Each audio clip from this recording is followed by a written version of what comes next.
Namaste. This is an attempt to showcase some of the visheshanas, it can be loosely translated as adjectives, attributed to Brahmarshi Punarvasu Atreya, who is said to have expounded Ayurveda to Agnivesha, the preceptor of the great treatise Charaka Samhita. The subject is being discussed here to demonstrate the subterranean connect between Indic spirituality and Ayurveda, which is the Indic system of medicine and healing. It wouldn't be wrong to state that Ayurveda and Indic spirituality are intertwined with each other in an intimate design, untwining of which would only lead to a senseless interpretation of both. In Charaka Samhita, the subject is explained in the format of a conversation between Guru and Shishya, and these visheshanas or the adjectives are attributed to Guru Atreya and to Shishya Agnivesha as well, right at the beginning of various chapters. These visheshanas ascribed to Guru Punarvasu Atreya and Shishya Agnivesha vividly indicate the spiritual states and heights, that is, that of transcendence or a heightened state of consciousness, of course, of the Guru, and a state of spiritual maturity and preparedness in the disciple too, that forms the very prerequisite in order to be able to perceive and internalize this divine shastra Ayurveda. Ayurveda, which was recollected by Brahma, later took a manifested form and was transmitted from Guru to Shishya by spiritual communion and communication. Itihasa states that Rishi Bharadwaja, through an extremely rigorous tapas, sought Ayurveda from Indra, and Indra later transferred the Gnana to Bharadwaja in a very brief but extremely sophisticated format, which the latter, with the power of great wisdom and devotion, could duly grasp and internalize in no time. Bharadwaja later transferred this wisdom to other rishis, and all the core doctrines of Ayurveda were perceived by these rishis through Gnana Chakshu, which can be again loosely translated as extrasensory perception. The sages that articulated Ayurveda were devoid of rajas and tamas, all the negative traits, had a heightened state of sattvaguna, had a cleansed perception. Some were in state even beyond this, that is, they had reached the ultimate state, or they had attained the Atmagnana or Atma Sakshatkara. Such a shastra was being propounded and propagated for no other purpose but for the Jagathita, Bhutadaya, Bhuta Anukampa, that is, for the well-being and good of the beings, with a true selfless cause and not with any other mundane motivations or motives. Bhutadaya, Bhuta Anukampa, Bandhu, Bhutam, Mitravat. These terms loosely translate to true compassion towards fellow beings and seeing everyone akin. So these profound traits adorn a person if and only when a person has accomplished serious sadhana and has reached various spiritual heights. Today, modern day research findings, with an exception of very few, have their outcomes driven by the pharma lobby. One other important thing to note here is that the so-called research findings and conventional notions are subject to change or revisions every 5 or 10 years, and we are witnessing some serious flip-flops and U-turns since a decade or so, leaving the previous versions obsolete. Unlike the conventional research in science that takes pride in being empirical in nature, that is conceived through trial and error methods and research, Ayurveda, the eternal wisdom, was perceived and propagated through spiritual routes and means, that is through Gnana Chakshu or Dhyana Chakshu, by the sages, this being the reason Ayurveda is eternally true and relevant. Just like the tapas, which is primarily a spiritual practice, is said to correct the Dhatu Vaishamya, which is the subject matter of health science, Ayurveda in its true form facilitates and paves way for spiritual growth in an individual when adopted and studied in the prescribed way. Sankhyaih Sankhyata Sankhyaih Sahasinam Punarvasum Jagadhitartham Papracha Varniveshah Swasamshayam Tapah Swadhyaya Niratanatreyah Shishya Sattaman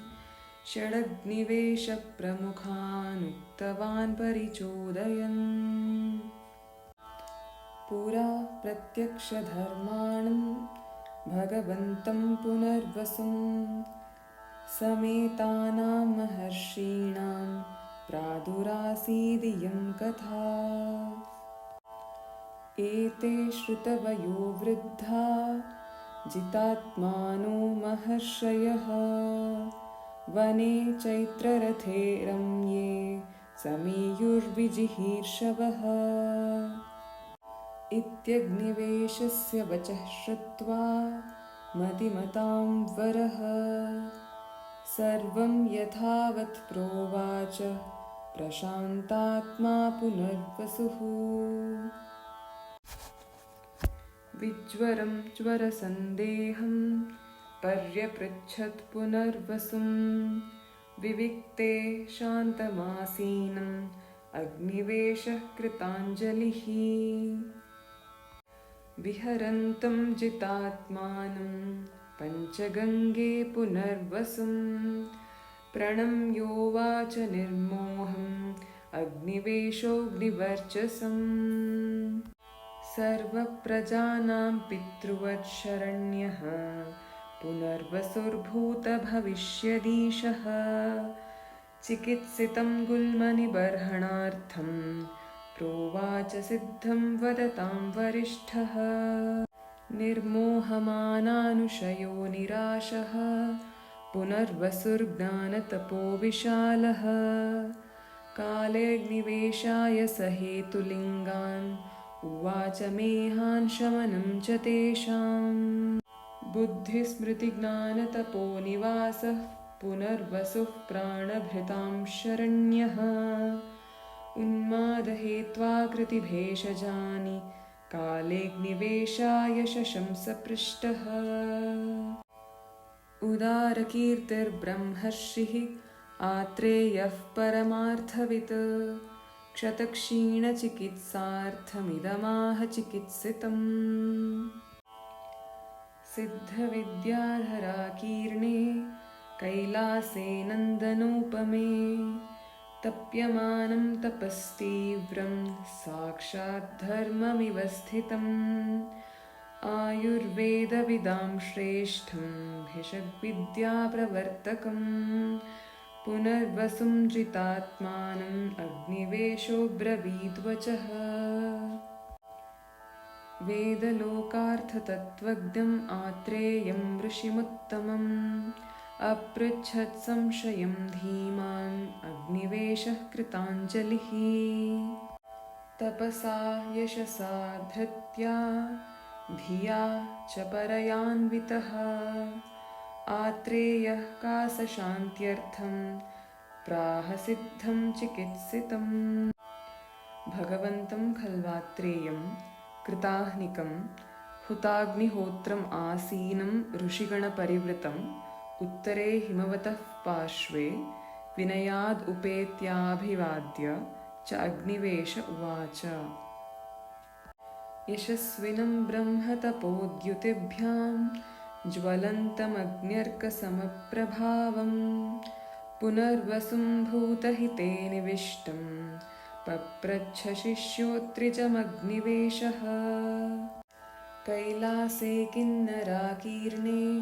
बहुप्रस्रवणौषधे पादपैर्विविधैः स्निग्धैर्नित्यं कुसुमसम्पदा वमद्भिर्मधुरान् गन्धान् सर्वतः स्वभ्यलङ्कृते विहरन्तं जितात्मानम् आत्रेयं ऋषिवन्दितम् परावरज्ञमात्रेयं गतमानमदव्यथम् अग्निवेशो गुरुं काले विनयादिदमब्रवीत् हुताग्निहोत्रमासीनं ऋषिमध्ये पुनर्वसुं पृष्टवान् गुरुमेकाग्रम् अग्निवेशोऽग्निवर्चसम् धीधैर्यौदार्यगाम्भीर्यक्षमादमतपोनिधिं पुनर्वसुं शिष्यगणः पप्रच्छ विनयान्वितः तपोमूलमिदं सर्वं दैवमानुषकं सुखं तपोमध्यं बुधैः प्रोक्तं तपोन्तं वेददर्शिभिः औषधान्यगदो विद्या दैवी च विविधा स्थितिः तपसैव प्रसिद्ध्यन्ति तपस्तेषां हि साधनम्